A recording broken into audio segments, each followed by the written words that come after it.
Welcome back, ladies and gentlemen, and thank you for joining us on this rainy Saturday afternoon. I'm Daniel Cook, your host, six days a week at 6 p.m. right here on Aura News, bringing you a translated version of today's top news stories in English. The European Commission has published a report on the economies of the candidate countries and the potential candidate countries. The report indicates that Albania's economic growth has slowed and that public debt has increased. Albania is also facing a slowdown in the creation of new jobs, as indicated by the report for the third quarter of the year. The report states that economic growth in Albania has slowed by 2.5% in the second quarter and 2.8% in the first quarter, but it is still growing, supported by investments and exports. The European Commission notes that the growth of employment has slowed down from 11.1% in the first quarter to 4.2% in the second. But the performance remains positive, aided by the creation of new jobs in agriculture and industry. The report highlights the shortage of state revenue this year in Albania, in contrast to a good portion of the Western Balkan countries, in which the revenue has increased. Meanwhile, Albania's public debt has increased. The following is a brief excerpt from the EC report. After an annual growth of 10.7%, the public debt stood at 70.4% of GDP in the first quarter, excluding the amount that the government still owes to businesses.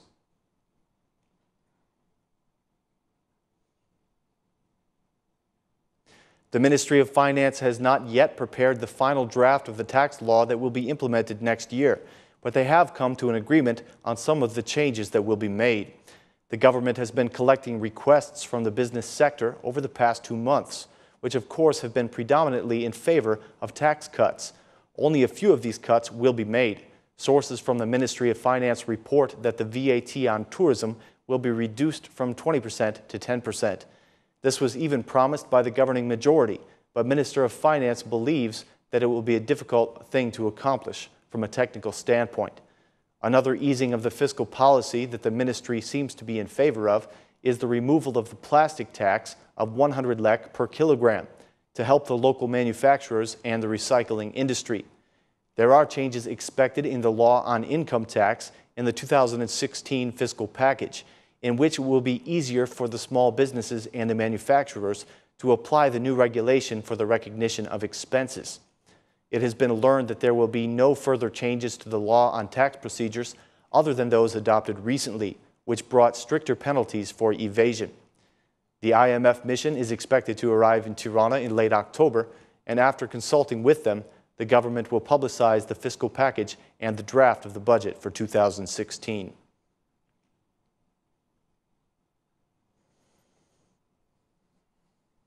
Even though Instat reported that the construction sector is among those that contributed the most to the economic growth in the second quarter, the builders are saying that this is only temporary and that their industry is in crisis. According to them, there are no new work orders, the public investments are low, and the home construction business is almost at a standstill. Maxim Muci, the president of the Builders Association, says that the entire sector is stagnant. He made the following statement: "The construction sector is almost suspended. There is very little work. This is because of 2 reasons. First, there are no construction permits being given out, and second, the state investments are minimal. So the construction sector is in a very bad condition. It is almost non-existent." He added that there are currently around 8,000 unsold apartments. Regarding the mayor's statements about increasing taxes as a way for builders to lower their prices, Mr. Mucci declared that it would only cause more tax evasions.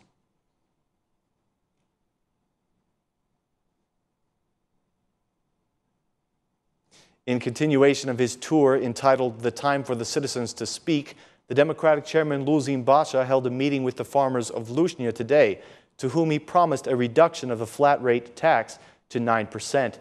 According to Basha, through this reduction, €450 million that the government has taken with high taxes will be returned to the citizens. The farmers complained about higher prices and lower purchasing power. They complained about absurd demands and pressure from the tax agents. Basha assured them that the Democratic Party program will address their concerns. He promised to reduce the oil price and the energy price, and that the Democrats would install the lowest flat rate tax in Europe at only 9%. Mr. Basha said, 450 million euro that was collected and nobody knows where it has gone will finally be returned to the citizens. To me, your support in solving the problems is more important than an administrative chair. If you tell me that your main problems are the prices of energy, oil, and other materials, and the unfair taxes, then they will be at the center of our attention, said Basha to the farmers.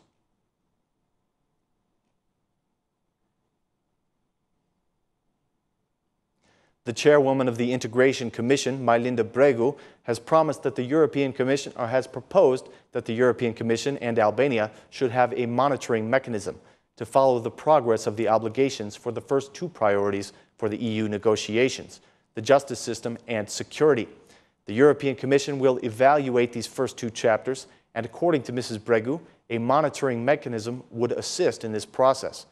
In an interview for Ora News, Bregu stated that the EC may be waiting for the 2017 elections before recommending the opening of negotiations for integration.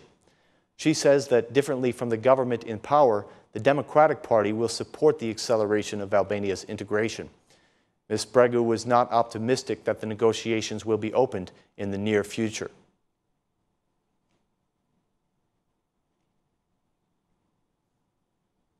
Tirana's officials have condemned the terrorist attack that took place today in Ankara of Turkey, in which 86 civilians were killed and 186 were injured.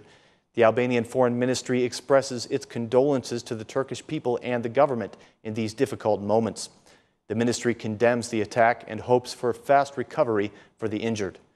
The Assembly Speaker, Ilir Meta, also reacted to the serious event, calling it an ugly act against innocent people. Mr. Meta said that this attack should unite us in the fight against evil. He writes, "I express my deepest condolences to the Turkish authorities and to the families of the victims for the terrorist attack in Ankara. This ugly act against innocence must increase our solidarity and unite us in the fight against evil. Albania and the Albanians will be close to the Turkish people, with whom we have had close historical relations, especially in difficult times."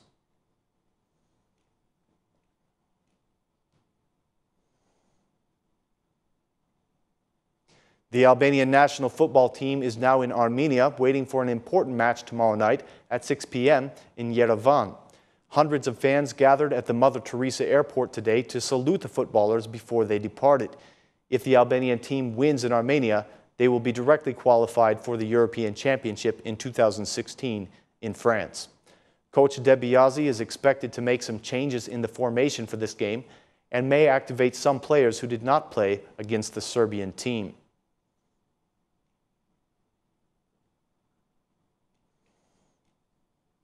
The Shakespearean play Hamlet was premiered yesterday evening for a restricted public of friends and journalists at the Experimental Theater. After leaving politics, the actress Luisa Giovanni has returned to the theater to interpret the lead role of Hamlet. This is not the first time that the role of Hamlet has been interpreted by a female, but this has been done on the world stages and never before on the Albanian stage. The director of the play is Enko Fezolari, who brings Shakespeare's Hamlet with a contemporary concept by shifting the character of Hamlet from male to female, thus increasing the inclusive dimension of the work and the character. In addition, the director has modernized the play, shifting the time period and location from Denmark in 1600 to Tirana of the present day. The actress Luisa Giovanni will perform together with 12 other players, all appearing on stage for the first time. The inclusion of these young actors was a promise from the director of the theater to support the new generation of actors. The play has a duration of about 2 hours and will be shown on October 10th and 11th at 8 p.m.